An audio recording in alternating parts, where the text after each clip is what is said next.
kind of like every particle of your being just gets dissolved with the air, with the environment, and the air becomes solid, your body becomes like a hologram.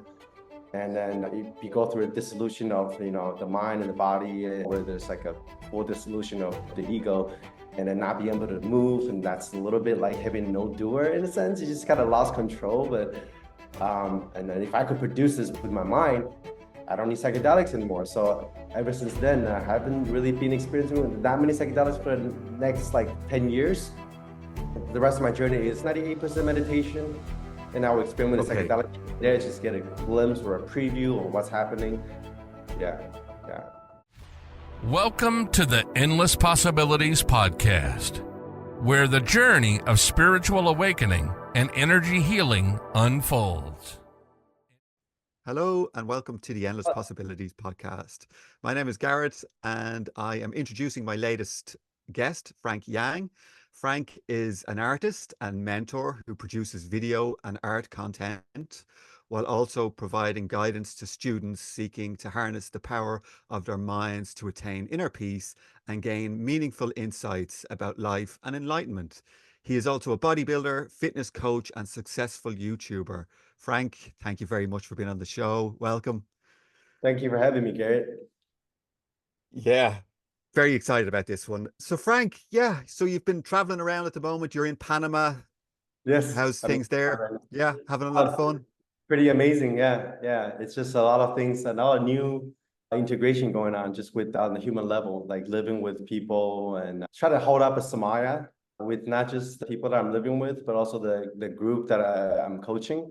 We can get into what that is too. It's just like Sure. Yeah. But I've been traveling Europe for 2 months, and then I'm kind of like down low right now, just like trying to edit the footages I've shot so far and just taking it easy in Panama. Yeah. So basically your work is a kind of a digital nomad, creating video content, uploading Yes. to YouTube, and basically talking about the stages of enlightenment as well. Yeah, pretty much talking about the stages of enlightenment, but then I try to do it in a way where I can put my own like artistic expressions in there, and while not making it quote unquote boring and just me talking in front of the camera, I try to, I guess, showcase what the lifestyle could be like after realization. So it's kind of like, it feels like I'm vlogging realization. Instead of vlogging the Frankian life there, that's part of the realization. I'm never the one to negate the conventional self and individual expression, but, embedded within that, without any distance, is this, boundless, infinite, timeless, vast space. And sometimes I feel like I'm vlogging from that place, while at the same time integrating, the human stuff. But it's all part of the same packages. So it's almost like the realization is just blocking itself, so to speak. And then that's part of my clinical coaching, is that people pick up the messages of the stage of enlightenment through the channel of just moment-to-moment living in the state. Yeah, that kind of stuff. Okay, wonderful.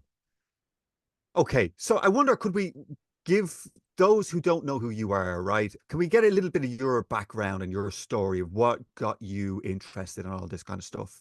How you started out on your journey? Probably started out the moment that I saw my grandfather lifting weights with his penis when I was 5 years old. I saw my grandfather. Go on, tell me.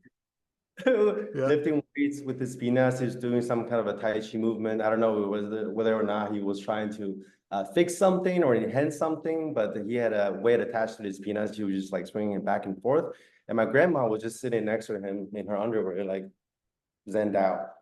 So that was my first memory. I'll say this, my entire journey started with that memory, probably even before that, but that was the first thing that popped in my head when you asked me, how I got started on this journey. And what did that do to your mind to see that? Did that kind of like break the construct of what a human can do, right? Did that somehow change somehow. You mind fucked me pretty much at a very young age. And once I started making art, a big part of the theme was mind fucking people. Like, I taken sexuality and then kind of mashed it with like bodybuilding, playing classical music, film editing, filmmaking, photography, sculptures, and just the whole package. I try to be as diverse as I can. And I guess that experience sort of at a very young age, I didn't know how that affected my mind really, but it was just sort of like, I guess you can say, sort of like a glimpse into the unknown. Yeah, you could say that was kind of like, you know, a lot of people, they get into spirituality and we ask them about their like first experience. A lot of people, oh, they have a first mystical experience at like 5 years old. So they start lucid dreaming, even have a glimpse of true nature when they're like really young. But then that was my glimpse into the mystery of life, you can say it like that. And what is sexuality? What are relationships? You know, what is the mind? And what is reality? And and you started, what is this? You know, yeah. and you started questioning all that at a really young age.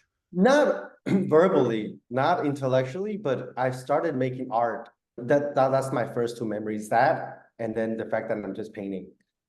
And then around this same time, I started playing the violin because my mom made me play the violin. Yeah, so I started learning about violin and classical music at the age of 5. And then I went to art school to develop my skill as a filmmaker at age 19. And those are some of the more important milestones that I consider part of my journey, but even though I didn't realize it yet, there were kind of ways for me to cultivate a tool for me to communicate the inevitable through music, through the structure of artistic creation, through a particular kind of personality that may or may not be aligned with what you will consider quote unquote realization, so to speak. It's just doing things in a very orthodox way, but still makes sense. It's sort of kind of breaking the duality between sense meaning and sense making, sense meaninglessness and meaning making, things like that. Just there's a lot of paradoxes there that I've been spending my whole life to reconcile. Another big one is how I got into bodybuilding at the age of 18. I got into bodybuilding, powerlifting. I just wanted to, you know, be the fastest person in the world. I wanted to be strong and powerful. My favorite animal was the cheetah. So I started doing weightlifting, sprinting, vertical jumping. I actually attained a 40-inch standing vertical just by training by myself. And that was also another important milestone, just the fact that I could transform my capacity just by setting my mind to it. Yeah, and that was the moment when I had the moment of awakening. It really reminded me of that moment when I hit the 40-inch vertical. Yeah, because the NBA average is only like 26 inches. No, 36, oh, wow. 36 inches. Yeah. Yeah, so it was standing vertical. It wasn't like jumping. It wasn't like running and then jumping with one leg or like assisted or anything like that. It was straight up, just like jump from one spot and see how high you can get up. And 40 inches is pretty much world class. So that was the moment I realized you could do anything with your mind, really. Yeah, but all that was before I officially got into, first I got into philosophy and psychology of the mind, philosophy of the mind, and a lot of psychology, a lot of evolutionary psychology. On top of that, I was still doing the fitness stuff, just really going insane and trying to become stronger, faster, jumping higher, things like that, and looking more aesthetic. So that duality is also another inquiry that I had, even though I didn't really put it under the context of this is inquiry or like this is more spiritual gains. I was just like trying to reconcile the duality between mind and body, mind and matter. You know, I was doing all those fitness things and I was also really into like picking up women. That was also kind of traumatized by the fact that I never had a girlfriend in college. And then all of a sudden when I started working out, like I could like actually, you know, get girls' attention.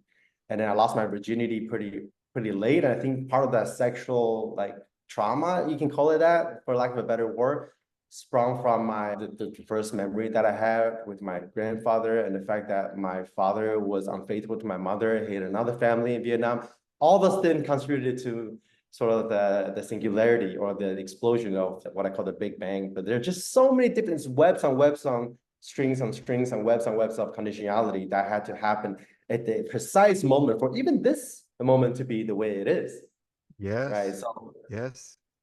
Yeah, truly, So Frank, awakening is an accident, but practice make you more accident prone. And I would say not just practice. Yeah, I love that one. Every conditionality that you have in your life contributed to that moment of realizing what you really are. And different people have different ways to arrive at what's already here. And I'm just coming from all those different directions and trying to make sense of it.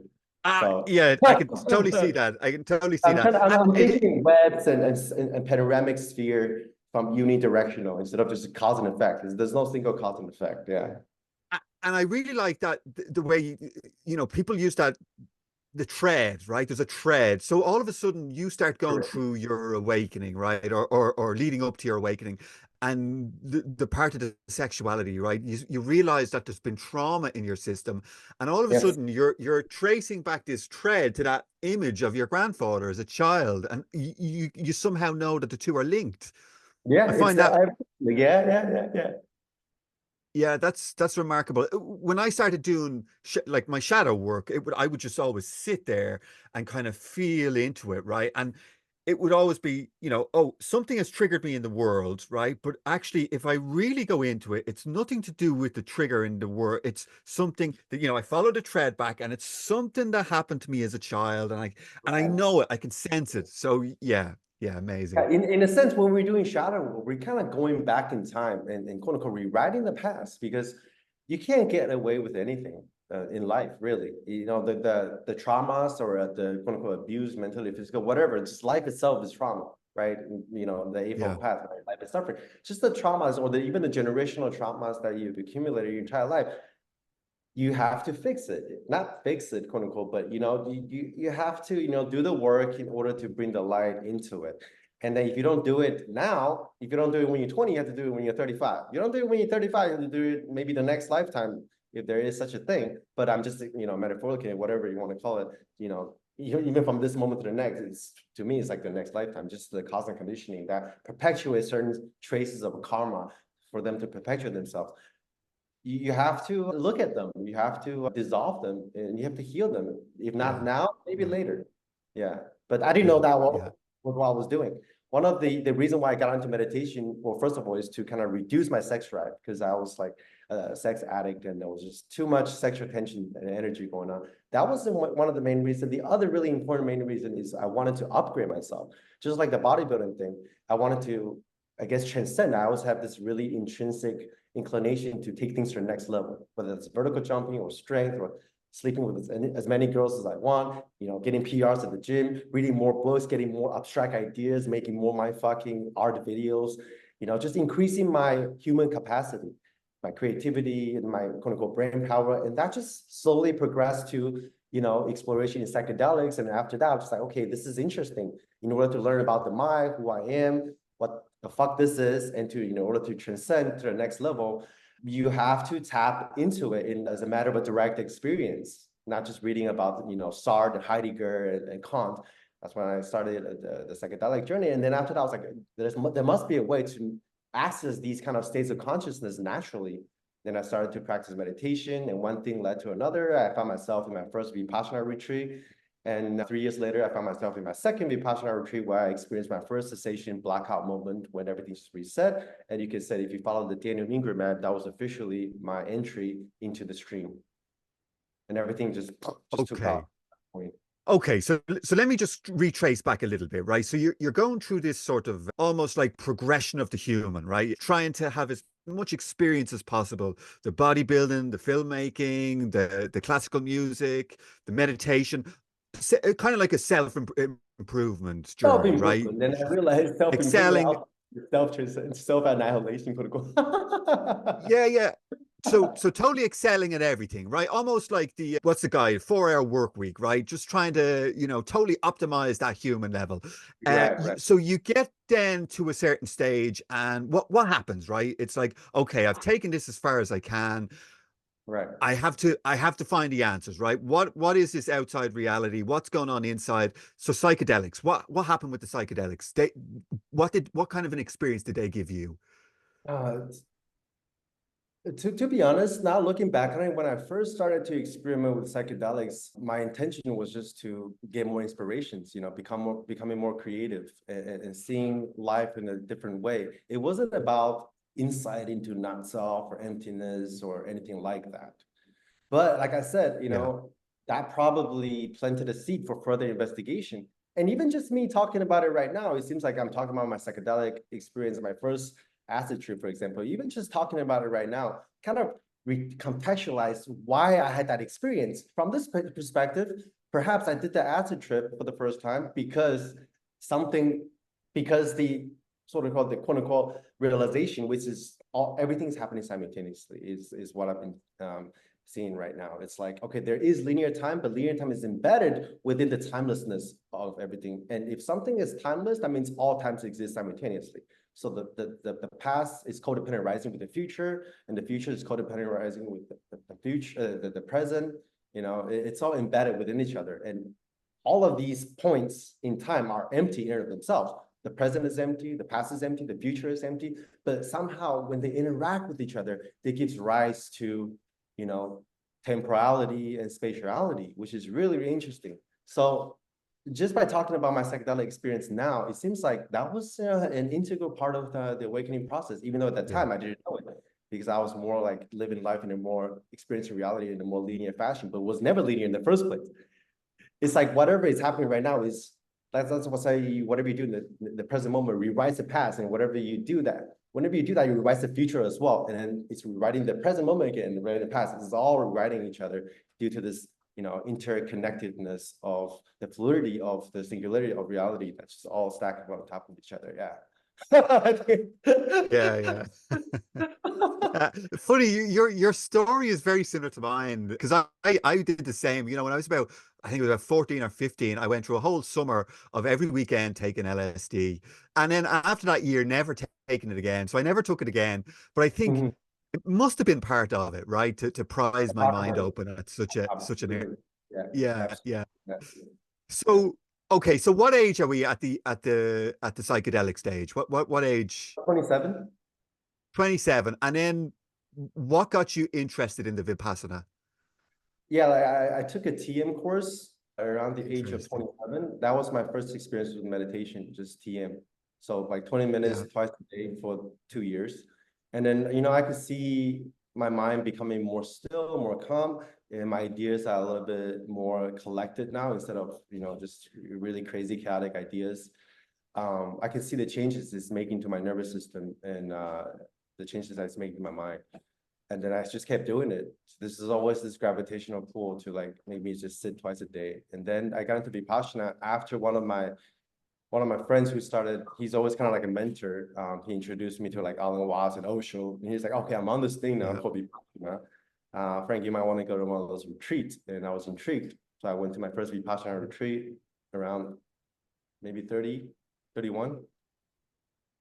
Yeah. Okay, and tell me, because I've spoke to quite a few people who go on these Vipassana retreats, and the organizers, it's all about just staying in the body, not analyzing any experiences. But I hear quite a few people having like Kundalini awakenings, having, glimpses into non-duality, and not really knowing. They come back out of the retreat, they go back into the world, not really knowing what's happened. Yeah. So what happened to you? What happened to me on my first retreat was, are you familiar with Dana Ingram? I know the name, but no, I don't. Right. He has the stages of insight. Well, before stream entry, there was a stage called the arising and passing away. It's basically your first spiritual opening, your first mystical experience. And a lot of people mistakenly think that is awakening, but that's actually just still pre-awakening. You had a mystical experience, and now there's something to this thing called meditation, or there's something to this thing called spirituality. There's a beyond, so to speak. There's a there, so to speak. Even though, of course, from this perspective now, it's always been here. But back then, it was something that's out there, and then you have to search for it. And then that was a moment where we realized that, okay, there is truth. I think Jed McKenna in his book called The Moment Where You Realize There Is Truth. And then from that moment on, you just can't really turn back. So on my first Vipassana retreat on day 7, I had a few experiences of mystical glimpses that were as powerful as my psychedelic trips. So that was the moment that I was convinced that through meditation or through contemplative practices, you can actually access states of consciousness that's as powerful as psychedelic trips naturally. And then I just had a full body dissolution and just my body merging with space.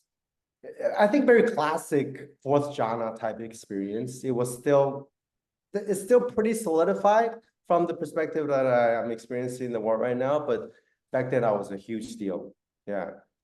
I was like, wow, this is really close to the ketamine dissolution that I had. I don't know if you're taking ketamine, It's pretty popular nowadays, so I think people can get the reference. When you take ketamine, kind of like every particle of your being just gets dissolved with the air, with the environment, and the air becomes solid, your body becomes like a hologram. And then you go through a dissolution of, the mind and the body, and people describe going to the K-hole where there's like a full dissolution of the ego, and then not being able to move. And that's a little bit like having no doer in a sense. You just kind of lost control, but stuff like that. Yeah, that was like, well, that experience is pretty close to my ketamine experience. And then if I could produce this with my mind, I don't need psychedelics anymore. So ever since then, I haven't really been experiencing that many psychedelics for the next like 10 years. But yeah. The rest of my journey is 95%, 98% meditation. And I will experiment with psychedelics there, just get a glimpse or a preview of what's happening. Yeah. Okay, so on that first Vipassana retreat, so you had this experience. Was that an abiding experience? Were you different after that? No. Okay. No. I had my first abiding experience at my second retreat, where I had my first cessation. Yeah. Okay. So Do you want to tell us a little bit about that? That's why I didn't consider that, or even Daniel Ingram said that it's just an experience, a mystical experience. A peak experience. A peak experience. Yeah. But that peak experience is so important because it's almost like, okay, now there is a there, so to speak. The mind is way more powerful than you previously imagined. Okay, wonderful. Okay, so let's get to the next retreat and what happened. The next retreat, well, on the last sit of I went through all the jhanas, cycles of jhanas on my second retreat. I didn't know what jhanas were even. So it wasn't until I went through all the jhanas on the last sit of Frank, I don't know what they are. Maybe you can enlighten us. I don't want to get too into the jhanas right now because that's another topic conversation. I don't think it's all that necessary under this context. Okay. But they're pretty much states of absorptions, right? They're states of absorptions that they're just altered states of consciousness, and they're like jhanas 1 through 8.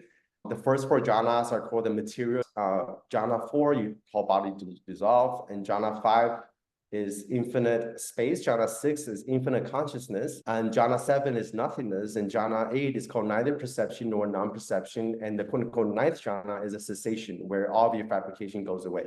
So basically, jhanas are just a tool for you to realize how everything is a fabrication, because you're peeling away the conditionings of your mind, and that's part of what the jhanic experience is. The part of the jhanic high is just the dissolution and the byproduct or the side effect of the dissolution of your conditionings. So when you're peeling off your conditioning, is it a model? Is it a model of awakening? It's a model of awakening, kind of, that you use levels or stages. Okay. Yeah, it could be, but jhanas in and of themselves don't really lead to awakening, but they are great tools, right? Nothing really leads to awakening. They're all just tools, right? But jhana is one of the tools that the Buddha taught. It's like in order to purify the mind, dissolving conditionings and layers of fabrication of the mind, layer by layer. One way to do it is to enter absorptions and dissolve your conditioning that way. Yeah, and then when you get to the final jhana, everything shuts off. It's almost like what they call a cessation non-experience, where your entire universe disappears and then come back online. That's when you realize, everything in the mind is fabricated. Even all the previous jhanas, you can experience infinite space. You can experience Brahman. So the sort of the 5th, 6th jhana space is kind of like the Brahman kind of territory. And the 7th jhana, nothingness, is kind of like the quote unquote like emptiness kind of territory. Non-existence, yeah, non-existence kind of territory. And we can get into that cycle of That's in everythingness, nothingness. And the 8th jhana, the 8th jhana is incredibly interesting because the 8th jhana is called neither perception nor non-perception. So by the time you get to the 8th jhana, it's almost like a static TV screen that's about to be turned off. You're just kind of receiving the signals, the fabrications that you associate with the reality, quote unquote, is fading out of existence. So you're neither conscious nor not conscious. You're neither perceiving nor not perceiving. So you get into that really paradoxical realm of neither nor. It's not just everything or nothing. It's neither everything nor nothing. It's both everything and nothing. So you get to that space where the conceptual mind or the dualistic mind can't really comprehend anymore. Why can't it comprehend it? Because the mind is about to lose its base fabrication, which is awareness itself. So the 9th jhana, when you when you abide, quote unquote, abide in the eighth jhana and just really relax into it while still staying really alert and collected, your entire universe would disappear. And that's when you realize with that insight, is the insight into emptiness, that everything is a fabrication, everything is a construction, including what you think with the ground of experience, like, oh, infinite consciousness or awareness. That's also a part of the fabrication that you cannot hold on to, that there is no self even in Brahman, so to speak. Yeah. Sure. Okay, so let's just take it back a little bit. We'll get to these stages, right? But your second Vipassana retreat, you had an abiding awakening. So do you want to tell us what that was? That was after I hit my first cessation and then coming back online, just way more spaciousness. That was I did the headless way. Are you familiar with the headless way? No. So look, so I used the TM model of awakening. So what they would call ignorance, witnessing, cosmic consciousness, God consciousness, unity consciousness. Then it would be Brahman and para-Brahman, right? Oh, so okay. now I So know I guess that would be the witness. Witnessing. Okay, witnessing came on. And what's after witnessing? Witnessing, and then you would have cosmic consciousness after that was witnessing. maybe Self-realization. Around in between maybe the witness or cosmic consciousness. Okay. Yeah, but everything just started to speed up after that. Like my practice, for the entire year, I was just going boom, boom, boom, boom, boom, boom, boom, boom, boom, boom, boom. I think I went through all the way through, like I was in cosmic consciousness very, very quickly after the second retreat. Yeah, very quickly after the second retreat. Okay, and then what happened? So for me, when I had my shift into self-realization, that was when I became a spiritual seeker. I was like, oh my God, this has been amazing. You know, this shift has been amazing, but I knew there was more, right? So I just went on this quest. Is that what happened with you? Similar? I would say I was already on the quest before that. Like I said, like after the first mystical experiences, I was already kind of in it, but now I'm like really in it. I was in it before, but now the practice just caught fire. Now it's just caught fire and everything just started to like speed up exponentially. Yeah. So what was your practice? What was your practice? My practice was still a Vipassana, body scanning 2 hours a day. But ever since the second retreat, I started to do Vipassana from not just the body, but I was Vipassanalizing other sense gates like sight, sound, thoughts, emotions, or even space itself. I was Vipassanizing even consciousness itself. Yeah. So Vipassana, for those of you who don't know, I can sum it up really quick. It just means to penetrate and see clearly. Right. So I was penetrating not just the body. I wasn't just dissolving the body. I was dissolving the world. I was kind of like I was doing Vipassana to the universe. So I was penetrating and seeing clearly the nature of experience, the nature of mind, the nature of reality, and extending that method not just to investigate what the nature of the sensation of the body is, but what is the nature of awareness? How do you penetrate awareness? What is the nature of the experience of cosmic consciousness? What is the nature? What is the substance that stays consistent throughout all these different stages or all these different states of consciousness, whether that's the ego mind, the body, or just sight, sound, consciousness, nothingness? What is the connection there? So that was the insight that Vipassana gave me, the insight into, I guess you could call it from the Buddhist term, emptiness. So Frank, it sounds like a type of self-inquiry, right? It's like yes, there is self-inquiry in there. Actually, you penetrate the mindfulness, or the concentration part is the penetration part. In order to investigate what the nature of experience is, in order to do self-inquiry efficiently and correctly, or get the most out of the self-inquiry, you have to penetrate the solidity of the experience to really see what it's made up of. So the penetration part is quite important. That's why the jhanas are important, because the jhanas trains your mind to be concentrated, collected. And in order to do the work of inquiry, to really see what the nature of the experience is, you have to have a collected and a still mind that is able to do the inquiry. So it's almost like you're holding the microscope, right? With the jhanas and with the penetration part of the Vipassana, you're holding the instrument for your attention, for you to really see at the microscopic level what the nature of the mind is. And then with Vipassana, it's kind of like a very penetrative, very quote unquote contracted method of just like, dissecting the particles and see the emptiness in the particle. But the very small is also the very big. So the insight you get from a particle of experience is actually the insight you get from having a cosmic consciousness type of experience, right?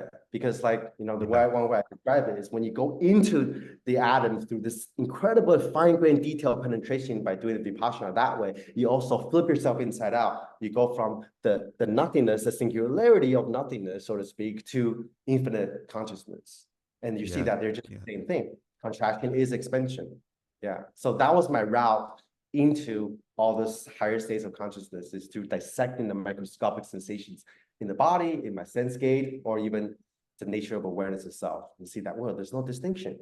Awareness, the body, sensations, perceptions, or even non-perception, it's all made up of the same, I guess, as someone said, I just put a line in my post on Instagram, fill in the blank, because there's no words to describe it. Yeah. So it seems almost like that you're using the mind to sort of trick the mind into realizing its nature as yes, false or nothing. You can say it like that. It's like back in my artist days, I was always trying to create artwork to mindfuck people. But now the mind is mindfucking itself to realize itself, to go beyond itself, and to realize going beyond is actually just staying where you are, where it's been the whole time. It's always been the case. It's just the obscurations that are getting in the way. Yeah. Yeah. So it seems like, okay, so part of somebody's practice, right? Spiritual practice, meditation. But in order to have them shifts, it almost needs like a catalyst to ignite a spark, right? And that seems to be what you're doing with the Vipassana. That for me, two of my big awakenings, the one into self-realization and unity consciousness, they both ignited from me questioning my reality. The first time I questioned, you know, everything I was hearing, everything I was seeing, I said it's all inside of my consciousness, and that was enough to create that shift. Right. It was like a rip of Velcro. And the second one was me inquiring about the nature of unity consciousness, and it ignited a spark of light inside my mind. So this seems to be something like what you're doing, this body scanning, you know, questioning your reality. Yes, yeah, investigating the texture of realities, which is pretty much the same thing as self-inquiry, right? Okay. So let's move on, right? So you had the first shift. You were now abiding in cosmic consciousness or self-realization. The ego had disconnected. So the awareness had now disconnected from the ego, right? And become aware of itself as awareness. Yes, okay. Awareness, being aware of itself, a lot of yada yada yada, things like that. Yeah. Okay. But So still a very strong. There's still a lot of tendencies in there in the remainder of, I guess you could call it stuff, or you know, the rest of the conditioning was trying to verify awareness to be a thing, to be the new ground of reality, to be the new self, the big self, so to speak. So that was the phase, and that was also a phase where I went through multiple Kundalini awakenings. But looking back on it, it was just a clearing out of my energy system. Kundalini awakenings are nothing more than, from one perspective, is nothing more than the clearing out of the blockages in the body that's stored in the nervous system. And when you start to abide in those higher states of consciousness, like, you know, unity consciousness, not unity consciousness yet in this moment, but it was a lot of, you know, Christ consciousness kind of moments, you know, cosmic consciousness. When you're in that space, that's really a space for you to clear out the rest of the human conditioning, because now you're shifting your identity from just this individual me to the space, to boundlessness, to awareness. But there was an inclination to verify that into the truth of reality, or that's what you really are. And that's not wrong to say it, but it's not the whole picture, but there's still some obscurations another way. And one of the obscuration was the identification to cosmic consciousness or boundless awareness, being aware of itself as being the new self. Yeah. That So happens because the rest of the conditioning hasn't been completely dissolved yet. It's always trying to cling on something to for a source of identity, or a ground for you to like just abiding for the time being, in order to use that ground to do more investigation. It's necessary, right? All those different stages are just temporary resting grounds for you to investigate or dissolve the previous ground, and then whatever ground you're in right now has to be self-deconstructed and has to be dissolved as well. That's why when you do Vipassana at the end, you have to Vipassanalize the Vipassanalizer and the Vipassanalizing. Yeah. I love it. I love it. Frank, you mentioned the Kundalini. How did the Kundalini come online? What was your first experience? Did that so a lot of people I talk to, Kundalini actually gets sparked with the psychedelics in a lot of people. Right. Did you have any correlation between the two when it started to come No. online? No, Yeah, no. good question. Like I said, after I started doing Vipassana, 98% of my practice was meditation, but I did experiment with psychedelics here and there during these 10 years prior to the big shift. I can't even remember how many years it's been, man. I don't know, but just that phase when I first started meditating until the moment of the moment of awakening, it's probably about maybe 7 years, I think. Okay, during those 7 years, that was already after I did the psychedelic experiment phase. I did psychedelics very sparingly, but now that you mentioned it, I did have a pretty intense LSD trip with the girlfriend at the time who we broke up, and that sort of coincided with my grandfather's funeral all in 1 week. So I did acid with this girl, and then after the trip we broke up. I came back to Taiwan, attended my grandfather's funeral, and then that sparked the Kundalini awakening because I was undergoing Wow. so much suffering. And that was right after my second retreat too, when I had the first, I guess you could call it the first abiding shift. So that all kind of collapsed onto itself, and then boom, boom, boom, boom, boom, boom, boom, boom, all my chakras opened up. And that after that, it was a second moment of abiding. So there's only a few months from the first abiding experience to the second one. There's only been like, I don't know, not even 2 months, I don't think. So that's why the process just sped up like crazy. Yeah. I And would what was say the second abiding the second experience? one, according to your map, is probably somewhere in between cosmic consciousness and unity consciousness. Okay. Yeah, I would say I Okay. was So officially in cosmic consciousness after that Kundalini thing, because a lot of my conditioning solidities and lenses of perception, the filters, whatever you want to call it, got dissolved through the Kundalini cleanse. So now I'm abiding in more spaciousness and and even how long?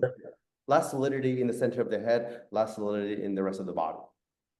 So Kundalini awakenings can, for some people, they can take decades, right? So Yeah. by the sounds of it, it ripped through you very fast. Yes, but then I spent maybe the next 2 years feeling the effects of it, the energetic shifts, energy rolling around my body. But I was that right now there's absolutely no Kundalini energy in my system. I don't want to say like it's not there, because what's happening really is you just become the energy. Instead of saying there's no Yes. more energy, you become that energy, which is You the most become the powerful energy. in existence, Yeah. which is just Yeah. the isness, really. It's Yeah. the simplest thing, but also the most powerful thing. That's another paradox. So the way I describe it is the wind cannot feel itself. There's something in the center or solidity Yeah. that's getting way for the wind to feel something, quote unquote. And that solidity is the sort of the conditioning in your body. And when those solidity get dissolved, you have a spiritual experience or Kundalini awakening. But when most of the, well, I don't want to say all, but when most of these conditions are cleared out, the wind is just itself. Very It's just nice. a Very nature, nice. just life. But the physical body, Yeah. the body itself doesn't really feel that kind of energetic. There's no more energetic So experience. Yeah. so did you have the Kundalini rise all the way up?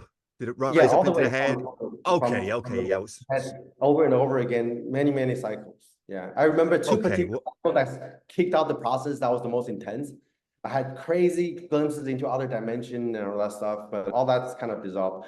But I would say the Kundalini thing went on for 2 years. But the first two cycles of explosion were like so magnificent.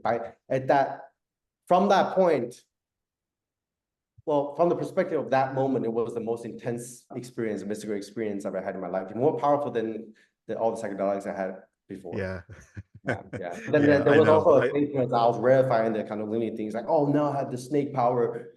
Yeah, now I'm special now because my Kundalinis are awakened, things like that. I went through that phase as well, but luckily it Yeah. didn't last for too long. Yeah. Okay, wonderful, wonderful. I'm really enjoying this conversation, I have to say. Thank you. Yeah, it's great. Okay, so Kundalini awakening. So what about the witness object? When did that collapse? Did That collapsed, that collapsed about a year after all that Kundalini energetic shifts. Yeah, wow. that was on May 20th, I believe. I don't remember the exact date, but it was 2020. And that moment was what I considered true awakening. Everything before that was still a preparation for that moment. And I actually filmed that process and uploaded it online, and you can find it online. I covered that in the moment. We'll link to that. Yeah, so that was the moment where the subject object completely collapsed. Before I thought it completely collapsed, but it wasn't until the center, the observer, was permanently gone that I realized before, yeah, there was like a subject object collapse, but it wasn't the complete thing, because now it was just reality penetrating itself through and through, just the mind recognizing itself. Reality, I call it, it feels like a snake just biting its own tail constantly, and there was just absolutely nothing in here that was getting in the way of this full penetration of reality. Like I call it the universe fucking itself raw without a condom 24/7.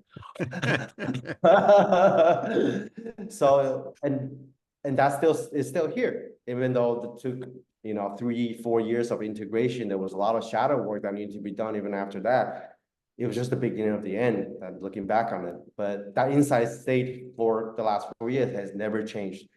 I could go through a dark night and the center never came back. It's just the full recognition of the mind's natural state, so to speak. Because there's nothing but itself. When it's okay. It's like an infinite loop. Every sensation is like you're in your body, and the world is like yeah. So Frank, for you, did the boundaries dissolve? So it kind of, for me, yeah. So it felt like the edges of what I was disappeared, and I was now panoramic. Yeah, panoramic. Yes, one of the ways that I describe this whole process is you just kind of like dissolving the solidity of the conditioning of your body mind. The more solidity the conditioning you dissolve, the more boundless the space becomes. So during my cosmic consciousness phase, there was still a tiny bit of an observer in the center, but the space is now really, really vast. It was almost like a panoramic bubble, but there was still a bubble. Panoramic bubble. Yeah, exactly. A membrane to the thing. Yeah. But guess what? When you completely lose the sort of the center point, the circumference also disappeared. So even the bubble bursted. When that last speck of the center dissolved, there was no more bubble. And it's actually, it's incredibly magnificent, but at the same time, you realize it's completely ordinary. But the rest of the conditioning it takes a few years to recalibrate itself to be able to function in this new, I guess you can call it, operating system with a capital O and a capital S. It's a new operating system of the mind. Yeah, it's like now you try, instead of being a driver's seat driving like a little car, you're now in the back seat of a self-driving car that's formless, boundless, timeless. But then you still kind of have to push a button a little bit, at least in the beginning. Yeah. I love it. I love the language you're using as well. It's totally it's breaking the norm, right? You're using metaphors that I'm not used to hearing, and I love it. I think it's great. I think it's really fresh, and I'm really enjoying this. So also you talk about the center. Good. You also talk about the center, right? The bubble bursting and the center, right? And I would describe that center as the I, right? The I-ness. Is that how you? Yeah. The I-ness disappears.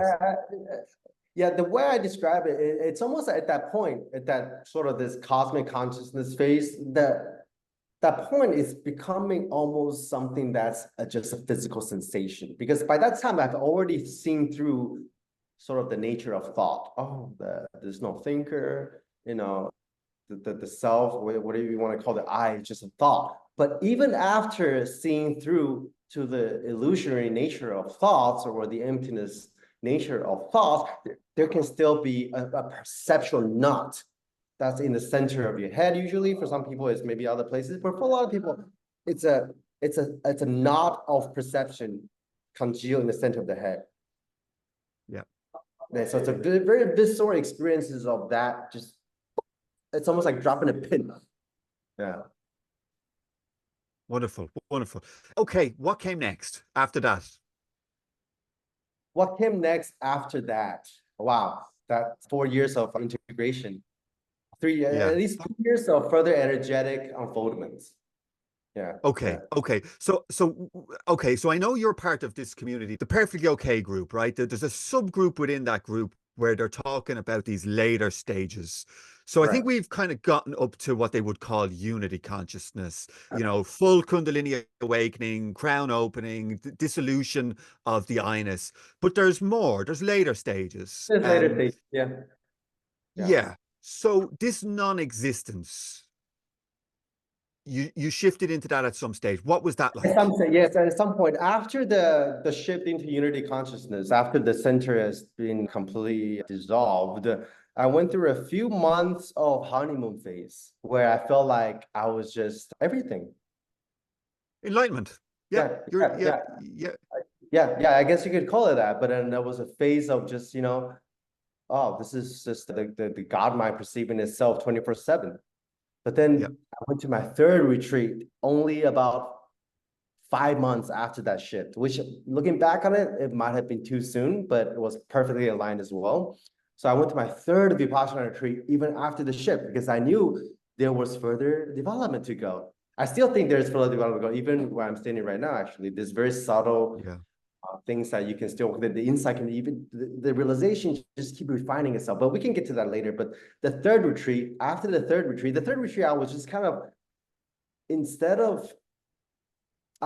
it was still a going kind of Vipassana retreat, but at that time, I already have access to unity consciousness.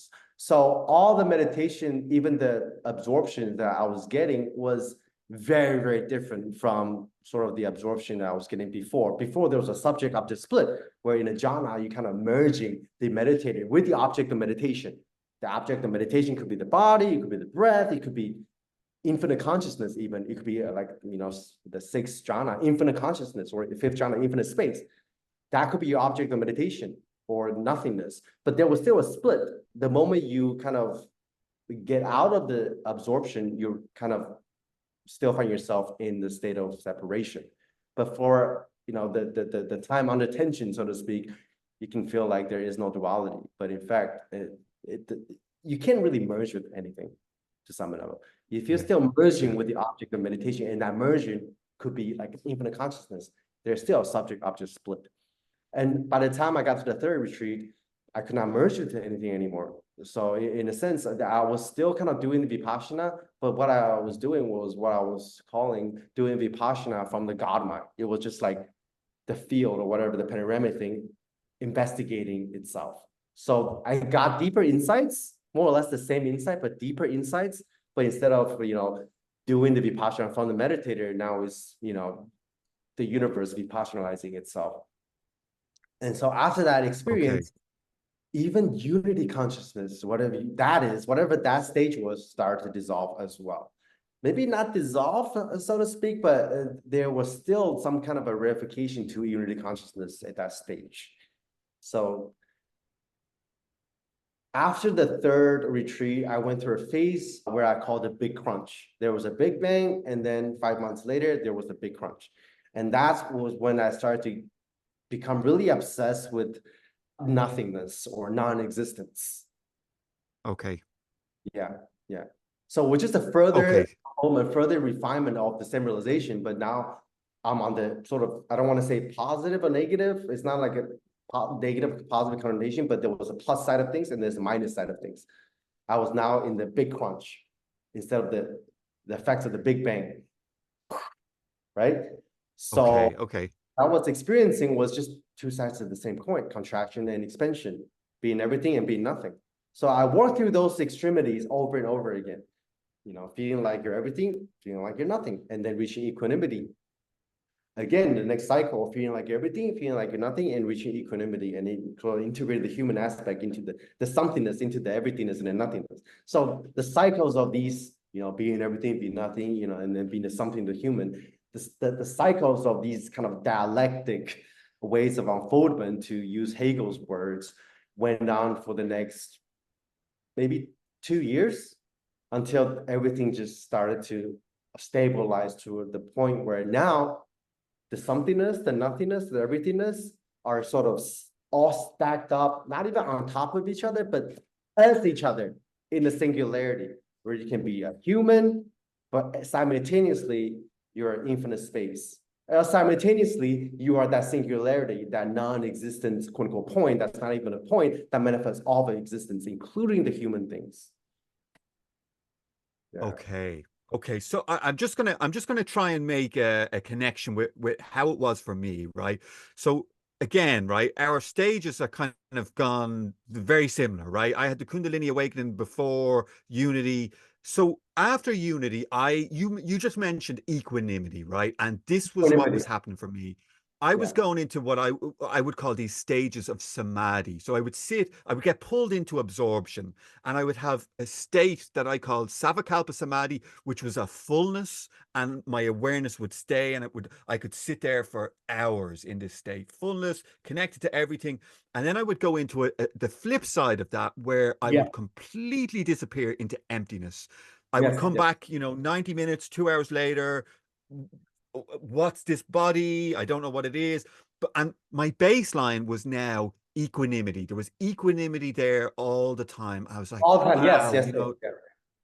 yeah, I yeah, would yeah, say yeah, there's actually two kinds of equanimity that you mentioned. That there is the equanimity of the unconditioned, which is always there after the center dissolved. You can be going through a dark night, whatever, is still there. yeah, Just like a little smiley face, and sort of like that's everywhere, like a really equanimous smiley face, like the one that Buddha has on his face. That's like all the time. yeah, But still yeah, cycles of, being the Godhead, being like divine love, Christ consciousness, and then contracting back to non-existence, nothingness, emptiness, whatever you want to call it, yeah, and then sort of the merging of the two, and then you reach the stage of equanimity more on the psychological level of, oh, everything's yeah, fine now. Yeah. And then from that new ground of equanimity, you go through these cycles over and over again until all that collapse with the unconditioned. Because all these stages are still the conditioned, actually. They're still part of the fabrication of the mind. Right. So when you go through these cycles over and over again, really the point of that, all those cycles, is not the experience itself. A lot of people get stuck in an experience. They're like, oh, I'm experiencing this like cosmic whatever, cosmic rupture, and then I got thrust back to the dark night. But and then I reached equanimity. But the real insight is seeing the true nature of experience, regardless of what state of consciousness you're in. Which I already had yeah, that insight. There was still some conditioning that need to be worked through for the unconditioned to be perfectly merged with the conditioned, for the unmanifested to be perfectly merged with the manifested, until they're one the same thing, the unfabricated and the fabricated, existence, non-existence, life, death, whatever duality there is at the grandest level of existence, eventually all collapse into one. Okay. So in that collapse, what happens? Is this Well, into non-existence?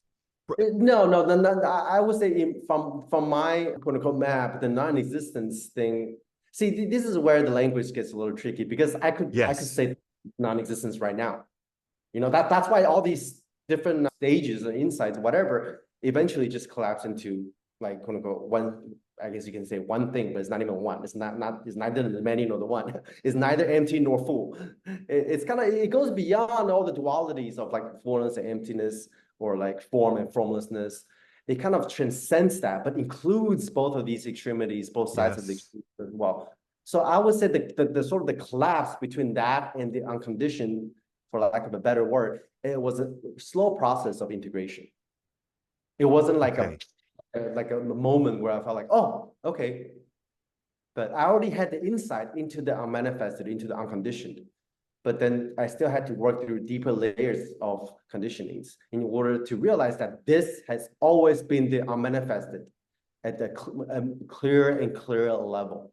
That's when the realization just keeps refining itself. The insight just keeps getting deeper and deeper. Even though it's just the same insight, it does get deeper and deeper and deeper as you Okay. fine-tune the Okay. realization. Yeah. Okay, so I'll give you my experience of what that was like, and it was sort of like my awareness was somehow located here and simultaneously located outside of reality, right? And Yes. I was sort of both, and Yeah. the That's a good version that analogy. was here it almost felt like I could go up to the corner and peel back, and I knew that in behind everything was that nothingness, right? Everything was just a Yes. projection of consciousness on the screen of nothingness. Yeah. That's another really good way to describe it, I think. Yeah, that's how I would describe the sort of the fabricated merging with the fabricated, like the sort of the Yes. content of consciousness, all your mystical experiences, all the mundane thing, whatever content it is, even like, you know, infinite space or whatever, that eventually you realize is the content that is, I don't even want to say arising from, but for lack of a better word, arising as the unfabricated. So this is another insight that is really crucial, is the collapse, not just between subject and object, between self and world, but the collapse of content and context. Yeah. You realize that source is appearance. There's not a source out there that you're trying to merge with anymore, that you're trying to uncover to sort of like, oh, this is source behind the screen that you can kind of, ooh, this right here is that. But this is also simultaneously appearance. So that's I would say the deeper or the deepest layer of non-duality is the collapse of foreground, background, source and appearance. Or like I said earlier, the unmanifested and the manifested, unconditioned and the conditioned. But when you collapse these polarities, the content and context, they stop making sense. What is form and what is formlessness? They're indistinguishable. Sometimes they You feel like a manifest, ghost. but they go together. You can say they codependent arise, therefore they're both empty, or you can say they're the exact same thing, or you can say sometimes they manifest this way or that way, but ultimately it doesn't matter. Right. Yeah. So for me, I sort of felt like a ghost walking around. I felt like nothing is real, nothing ever happened, nothing is ever going to happen. I'm just here. My reality is just appearing in front of my eyes, and when I turn away, it collapses. Right. Yeah, exactly. Yeah. So that's another insight into fabrication or emptiness. Onto the context of sort of my path. It's like everywhere you turn, the reality is fabricated right there. And then what In is that that moment. fabricated? It's the unfabricated. There is appearance, there is luminosity, a lot of luminosity, precisely because it's empty. When I say emptiness, I just means infinite potentiality. Emptiness is not a thing. Emptiness is not a blank slate. It's not even a container of experience. It is the experience. It is the pure potentiality that manifests into this. Right. So another way to describe emptiness is everything is fabricated. But the substance of that fabrication is the unfabricated, and they're indistinguishable. Emptiness is form, form is emptiness, nirvana is samsara kind of insight. Yeah. Okay. So I've spoke to a couple of people from this exploring these later stages, right? And then they talk about this sort of coming back into reality after that shift. Yes. And some of the names that we've used, Parabrahman, right, seems to be that descent. And then what happens is the individual starts to kind of see this. Now everybody's different, but for me, I started to see this sort of shimmering light. I could see that reality had this holiness to it, almost like a platinum liquid texture. Yes, that's what I call luminosity. Yeah. Everything's Luminosity. so vibrant, but it's not a light, it's just knowingness. Yeah, it's not a light. It's not a light. You know it. Unidirectional, panoramic, almost omniscient kind of knowing. It's not like you know what's going on in Mars. It's just like the knowingness is just itself. Yeah. Amazing. And I mean, we're using totally different language, right? You come from a totally different background than I do. I think that's but it's great. great that we're piecing it all together. Yeah. Totally. Okay. So there seems to be something beyond that, right? This omni-integration. Do you want to talk a little bit about that, Frank? I would say that the rest of the stages is actually just further refinement and then further integration, integrating the humanness back into the marketplace. Yeah. So I mean, there's not just like there's different cycles of it. There's fractals of these kind of cycles. For a few months back then, I could feel like very integrated, very human. But then some very deep stuff will come up, and then there will be another cycle of it, and that just kind of kept going. And then I would say it's like 99% of the time, it's extremely stabilized to the point where I could like do like intense traveling where I did in the last 2 months, just going to like 4 or 5 different countries, filming every single day, 12 hours a day, interacting with strangers, going to parties, and just taking in with this new buffer of consciousness, now having the bandwidth of mind to take on all the stressors that would otherwise be impossible and still stay relatively or extremely stabilized throughout this whole time. Where maybe 3 years ago, when I was still integrating the beginning stages of, unity consciousness, I probably would have gone insane. I was going insane during the process of Kundalini, quote unquote, going insane. I don't want to, ratify that into anything medical, but I was like losing my, how it is, under all this, because I couldn't get on my bed for like weeks at a time. I was at home in the comfort of my home, and I felt like there were moments where I could not function.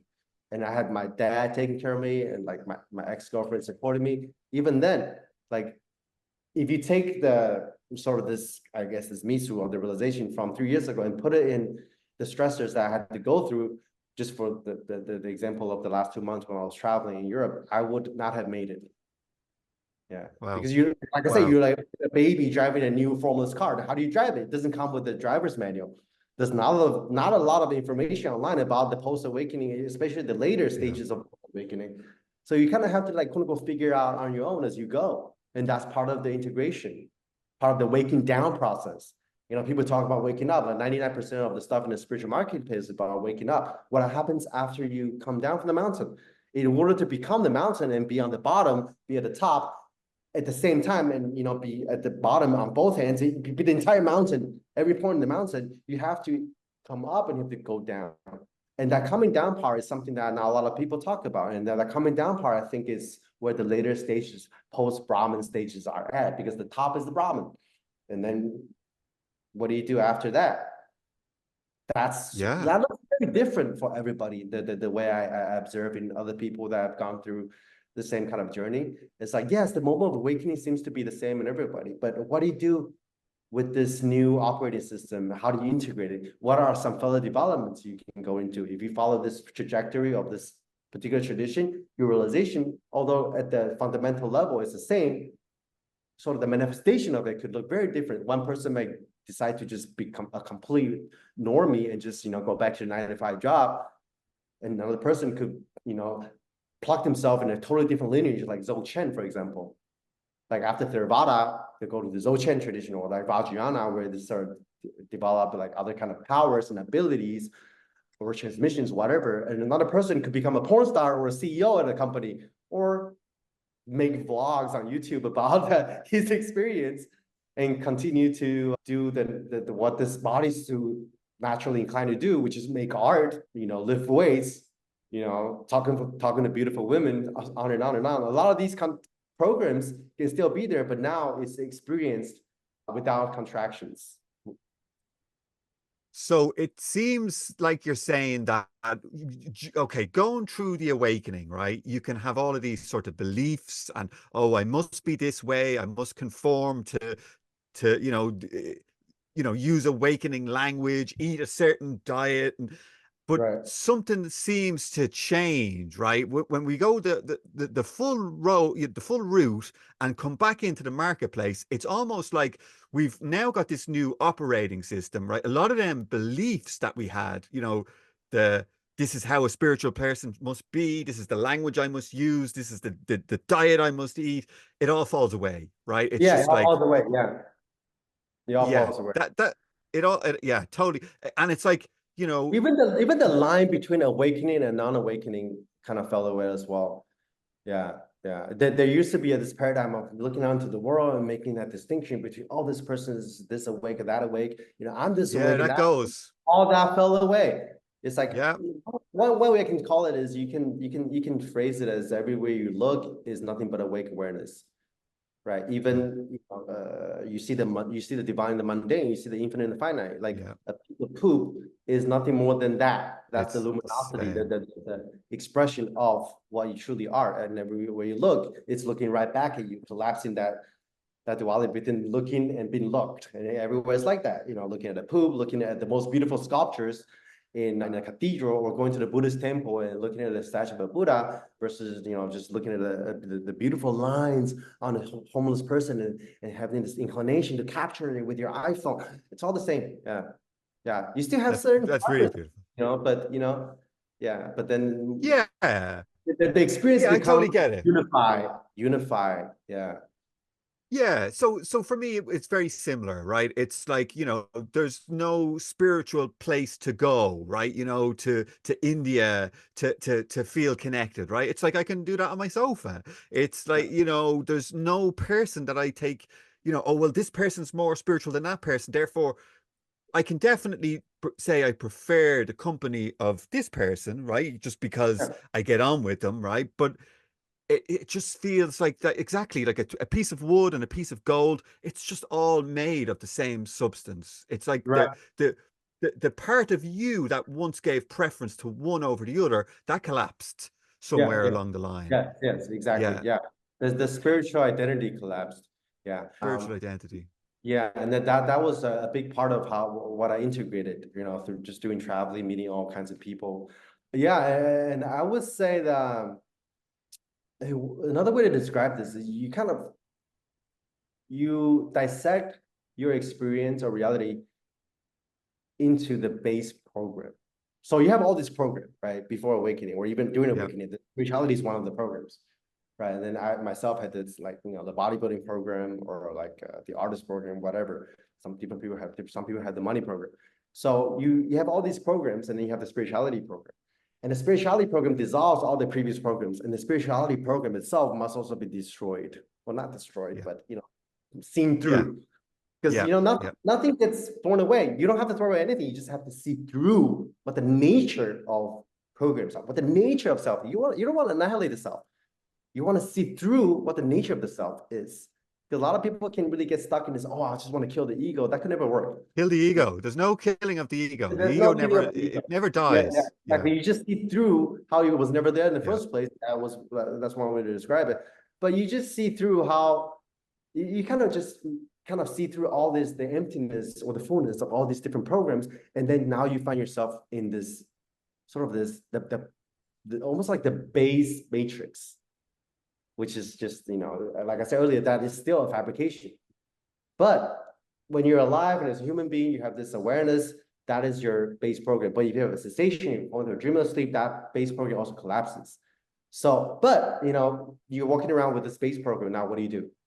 It's time to reprogram that. It's time to rewrite that base program with whatever program it is that arises due to cosmic conditioning, due to your own personal preference, where you're in life.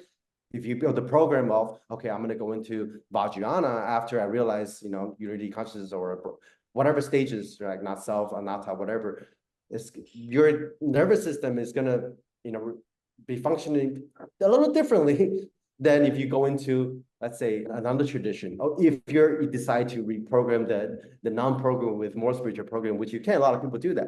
They continue to sort of go down the spiritual route, while at the same time realizing it's all just a tool, right? And then another person, like I said, could just become a surfer. They would just be, doing the surfing program or whatever.